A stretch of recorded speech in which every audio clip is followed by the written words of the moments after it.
Malcolm Mitchell Young, the 6th of January 1953, the 18th of November 2017, was an Australian musician who was the co-founder, rhythm guitarist, backing vocalist and songwriter of the rock band AC/DC. Except for a brief absence in 1988, he was with the band from its beginning in 1973 until retiring in 2014 due to health reasons. As a member of AC/DC, he was inducted into the Rock and Roll Hall of Fame in 2003. Though his younger brother Angus was the more visible of the brothers, Malcolm was described as the driving force and the leader of the band. In 2014, he stated that despite his retirement from the band, AC/DC was determined to continue making music with his blessing. As the rhythm guitarist, he was responsible for the broad sweep of the band's sound, developing many of their guitar riffs and co-writing the band's material with Angus. Young left AC/DC in mid-2014 to receive treatment for dementia. In September 2014, the band's management announced that he would be retiring permanently. He died from the effects of dementia on the 18th of November 2017. Young's father, William Young, 1911 to 1985, lived with his family at 6 Skerryvore Road in the Cranhill district of Glasgow. William worked first as a wheelboy in a rope works and then as a machine and saw operator in an asbestos and cement business. In 1940, he joined the Royal Air Force and served in World War II as a flight engine mechanic. After the war, he worked as a yardman for a builder and then as a postman. He married Margaret, 1913 to 1988, maiden name also Young, who was a housewife. The Big Freeze of 1963 was one of the worst winters on record in Scotland, with snow 8 feet (2.4 meters) deep. A TV advertisement shown in Scotland at that time offered assisted travel for families to start a different life in Australia. 15 members of the Young family left Scotland in late June 1963, including fifth son George, 1946 to 2017, and younger brothers Malcolm and Angus, born 1955. Also in tow were his eldest brother Stephen, 1933 to 1989, his only sister Margaret Horsburgh, 1935 to 2019, and brother William Jr., born 1940. Another elder brother, Alex, 1938 to 1997, who was a member of Tony Sheridan's backup group the Bobby Patrick Big Six, stayed in Europe and was later a member of London-based group Grapefruit. Another brother, John, born 1937, had migrated to Australia separately. Malcolm later detailed the family's musical background. All the males in our family played. Stevie, the oldest, played accordion. Alex and John were the first couple to play guitar, and being older it was sort of passed down to George, then myself, then Angus. Initially staying at Villawood Migrant Hostel, a site later turned into Villawood Immigration Detention Centre, in Nissen Huts, George met and became friends with another migrant, Harry Vander. The Young family then moved into a semi-detached house at 4 Burleigh Street in the Sydney suburb of Burwood. Both Angus and Malcolm Young were in a band with their brother George and his music partner Harry Vander called Marcus Hook Roll Band. The project released an album in Australia called Tales of Old Grandaddy. Malcolm Young played guitar on the 1974 release Evie by Stevie Wright, written and produced by Harry Vander and George Young. The song is 11 minutes long and has 3 parts. Young played the guitar solo in part 1 of the song.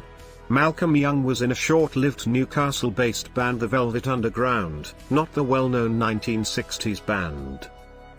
Malcolm Young was 20 when he and younger brother Angus formed AC/DC in 1973. Angus was on lead guitar, Malcolm on rhythm guitar, Colin Burgess on drums, Larry Van Cryt on bass guitar and Dave Evans on vocals. Can I Sit Next to You Girl, their first single, was later re-recorded with Bon Scott as their vocalist. They decided upon the name AC/DC after seeing the letters AC/DC on the back of their sister Margaret's sewing machine. In 1975 AC/DC had moved to Melbourne. In early 1977 they returned to Britain and began a European tour with Black Sabbath. While Bon Scott and Ozzy Osbourne quickly became friends, some other members of the two bands did not get on so well. In one incident, Young alleged that Geezer Butler pulled a knife on him, although Butler has since refuted that. Towards the end of 1977, bassist Mark Evans was fired, purportedly to find someone who could sing backup vocals with him. Evans described disagreement with Angus and Malcolm as a contributing factor. He was replaced by Cliff Williams. In 1988, Young missed the majority of AC/DC's Blow Up Your Video World Tour to address alcohol abuse issues. He eventually became sober and returned to the band. During his absence he was replaced by his nephew, Stevie Young. Playing guitar in AC/DC from 1973 until his last live gig with the band in June 2010, Malcolm Young toured the world with few breaks on a 37-year run with the band. He continued to write songs in AC/DC until his self-imposed departure from the band in 2014, being replaced once again by his nephew Stevie. During production of their album Power Up, a source inside the band leaked that they were working with tracks that Malcolm recorded before his passing, recordings even going as far back as 2003. At the conclusion of the Black Ice World Tour, Young was diagnosed with lung cancer. It was treated at an early stage, so surgery was successful and the cancer was removed. He also had an unspecified heart problem and had a pacemaker. In April 2014, Young became seriously ill and was unable to continue performing. On the 16th of April 2014, AC/DC released a note stating that Young would be taking a break from the band due to ill health. However, singer Brian Johnson stated that despite earlier reports, AC/DC are not retiring, taking a break from the band due to ill health.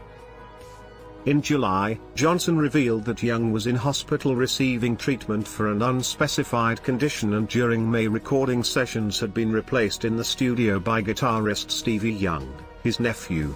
On the 24th of September 2014, the band's management announced that Young was officially retiring and would not be rejoining AC/DC. Stevie Young continued to fill in for Malcolm on the band's 2015 Rock or Bust World Tour and eventually became his full-time replacement. On the 26th of September 2014, the Sydney Morning Herald reported that Young had been diagnosed with dementia and had been admitted to a nursing home where he could receive full-time care. A source close to Young was quoted in this article as saying that he had complete loss of short-term memory. Young's family confirmed 4 days later that he had dementia, saying that he's suffering from dementia and the family thanks you for respecting their privacy. In subsequent interviews, Angus stated that his brother had been experiencing lapses in memory and concentration before the Black Ice project and had been receiving treatment during the Black Ice World Tour which ended in 2010. Angus confirmed that although his brother did not play on the 2014 Rock or Bust album, he still likes his music. We make sure he has his Chuck Berry, a little Buddy Holly. He added that AC/DC would continue according to his brother's wishes and standards. Look, even with his health, Malcolm was touring until he couldn't do it anymore. In that same interview, Angus stated that Young was rehearsing AC/DC's songs repeatedly before every concert just to remember how they went. In an interview with Guitar Player about Young's songwriting credits in Rock or Bust, Angus stated, "Mal kept doing what he could until he couldn't do it anymore, but I have all the material he was working on. There were a lot of riffs, ideas, and bits of choruses. I'd fill things in to see if we had a song. Every album we've ever done has been that way. There was always a bit from the past, a bit from what we had that was brand new, and, sometimes, just an old idea that either Malcolm or myself had worked on but we never finished. The songwriting process didn't really change, except for the fact that Mal wasn't physically there. So when it came to writing and putting stuff together, I had Stevie Young there with me. You see, Malcolm was always a great organizer. He always kept track of the stuff we were writing together. He'd record it, date it, make notes. My records, if you can call them that, are always chaotic. So, This time, Stevie helped me organize a lot of what was there. Young died from the disease on the 18th of November 2017 at the age of 64, at Lulworth House in Elizabeth Bay. His funeral was held at St Mary's Cathedral, Sydney, on the 28th of November. Young's elder brother George died a few weeks before him, on the 22nd of October 2017. Influenced by 1950s rock and roll and blues-based rock guitarists of the 1960s and 1970s, Young was regarded as a leading rock exponent of rhythm guitar. Guitar Player magazine has stated that the secret to Young's guitar technique was playing open chords through a series of Marshall amplifiers, set to low volume without high gain. This is contrary to a common belief of many rock guitarists that rhythm guitar should involve loud and overdriven power chords. Dave Mustaine of Megadeth stated in a 2004 interview that he considered himself, Young, Rudolf Schenker of the Scorpions, and James Hetfield of Metallica to be the best rhythm guitarists in the world. In 2006, he was the subject of a song and album titled by Australian punk rock band Frenzal Rhomb, Forever Malcolm Young.